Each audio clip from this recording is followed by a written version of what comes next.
শুধু ঘটনা নয়, এই ঘটনার যে বিস্তার সেটা সাধারণ মানুষের বোধগম্য হচ্ছে না। একজন যদি সঞ্জয় ঘোষ এই ঘটনা ঘটিয়ে থাকে তাহলে তার উদ্দেশ্য কী ছিল, মোটিভ কী ছিল এত বড় ঘটনা ঘটে, কোথায় জায়গা সেটা খোঁজার দায়িত্ব সিবিআই। ইনভেস্টিগেশন যারা করছেন তাঁদের প্রশ্নটা আমাদেরকে কুরে কুরে খাচ্ছে যে কী করে এই ঘটনাটা ঘটল, এই প্রশ্নেই আমরা প্রশ্ন চিহ্ন রেখে দিচ্ছি। ইতিমধ্যে একটি চাঞ্চল্যকর তথ্য সামনে এসেছে। আমরা দেখলাম যে সিএফএসএল এর তরফ থেকে সিবিআইকে একটি রিপোর্ট দেওয়া হয়েছে, কেন্দ্রীয় ফরেন্সিক ল্যাবরেটরি টিম, এবং সেই তথ্য অনুযায়ী তারা বলছেন যে তিলোত্তমার সঙ্গে ধস্তাধস্তি বা তার সঙ্গে যে ঘটনা ঘটেছে তার প্রমাণস্বরূপ কোনোরকম কোনো চিহ্ন সেমিনার রুমে নাকি তারা পাননি, এমনটাই তথ্য করেছে। তাহলে কি ঘটনাস্থল সেমিনার রুমই না? দেখুন, শুধুমাত্র এই কোনো একটা অফিস কি বললো, কোনো কি বললো, এগুলো সঠিক বিশ্লেষণ করার মতো ক্ষমতাও আমাদের নেই। আমরা যেটা বুঝেছি সেটা হলো সিবিআই তার প্রাথমিক চার্জশিটে এটা বলেছিল যে তথ্য প্রমাণ লোপাট করা হয়েছে, সেই জায়গাটা 3 মাস পরে চার্জশিট জমা দিতে পারেনি। তাহলে স্বভাবতই মানুষের মনে প্রশ্ন যাচ্ছে যে তাহলে সিবিআই নিজের ইনভেস্টিগেশনে যেটা কথাগুলো বলছে 3 মাস পর চার্জশিট জমা করছে না কেন? এমন নয় যে চার্জশিটে বলে দিয়েছে কিছু পায়নি, এমন নয়, চার্জশিট জমাই করেননি, যেটার জন্য জামিন পেয়েছে। তাই ঘটনা কোথায় ঘটেছে, পাশে ঘটেছে কি আপনার অন্য জায়গায় ঘটেছে, এই দায়িত্ব সেটা বলার দায়িত্ব সিবিআইয়ের। আমরা সাধারণ মানুষ, ডাক্তার, জুনিয়র ডাক্তার থেকে শুরু করে আমাদের মনেই প্রশ্নগুলো আসছে, সেই উত্তরগুলো আমরা খুঁজছি। উত্তরগুলো দেওয়ার মতো জায়গাতে আমরা নেই, কিন্তু আমাদের মনে প্রশ্ন আছে যে এই ঘটনা শুধু ঘটনা নয়, এই ঘটনার যে বিস্তার সেটা সাধারণ মানুষের বোধগম্য হচ্ছে না।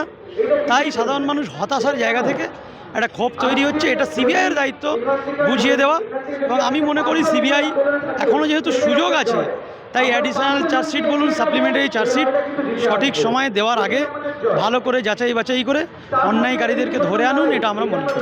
কিন্তু সিএফএসএল অর্থাৎ কেন্দ্রীয় ফরেন্সিক ল্যাবরেটরি তারা যেটা বলছে যে তথাকথিত প্রমাণ বা তার চিহ্ন সেই স্থান থেকে, অর্থাৎ যে স্থানে ঘটনাস্থল বলে আমরা জানছি সেই ঘটনাস্থল থেকে পাননি।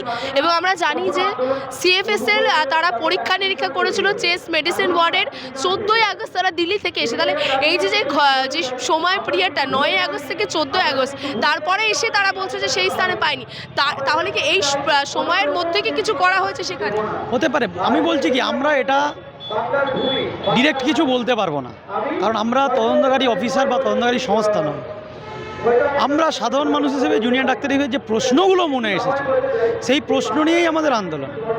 যদি উত্তর সঠিক যথাযথ আমরা পেয়ে, আমরা তো এরকমও বলেছি যে একজন যদি সঞ্জয় ঘোষ এই ঘটনা ঘটিয়ে থাকে তাহলে তার উদ্দেশ্য কী ছিল, মোটিভ কী ছিল এত বড় ঘটনা ঘটে।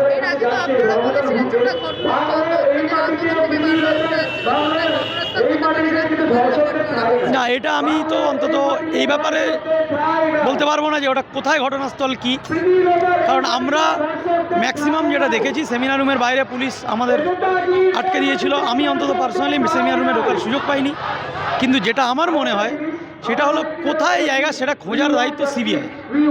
ইনভেস্টিগেশন যারা করছেন তাঁদের আমরা প্রশ্ন করছি যে একা যদি করে, ওই জায়গায় যদি ঘটনা হয় তাহলে সেটার যথাযথ উত্তর আমাদেরকে দিন। ওই প্রশ্নটা আমাদেরকে কুরে কুরে খাচ্ছে যে কী করে এই ঘটনাটা ঘটল, এই প্রশ্নেই আমরা প্রশ্ন চিহ্ন রেখে দিচ্ছি। আচ্ছা, একটু আন্দোলনে ফিরে আসবো। এই যে আন্দোলন এই মুহূর্তে আপনাদের চলছে, আপনাদের বারবার বাধা হচ্ছে। ইতিমধ্যে আমাদের 24 তারিখে 25 তারিখে এই ঘটনা বলছে ইতিমধ্যে রাজ্য সরকারের তরফ থেকে আবেদন করা হচ্ছে। না, এই ব্যাপারটা আমি জানা নেই, কারণ এটা সিনিয়র ডাক্তারদের পক্ষ থেকে এই আন্দোলনটা শুরু করা হয়েছে, এই মঞ্চটা অন্তত। না, আমার মনে হয় এই ব্যাপারটা আমি জানি না, যেহেতু কমেন্ট করাটা জানা নেই আমার। এই ব্যাপারটা সিনিয়র স্যারেরাই ভালো বলতে পারবে, আমার এটা জেনে তারপরে বলাটা আর কি।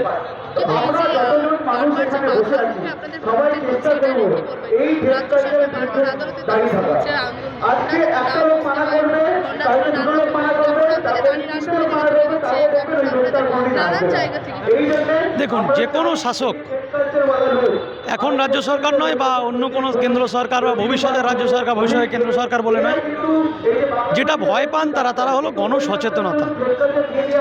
মানুষ যখন সচেতন হবেন, অন্যায়টাকে অন্যায় বলে যখন শিখবেন, তখন একটা ঘটনা নয়, তার সঙ্গে জীবনে যত রকমের অন্যায় হবে সব ঘটনার তিনি প্রতিবাদ করবেন, যেটা শাসক শ্রেণী যারা হয়, শাসকে যারা থাকেন, তাদের একটা বিড়ম্বনার কারণ হয়।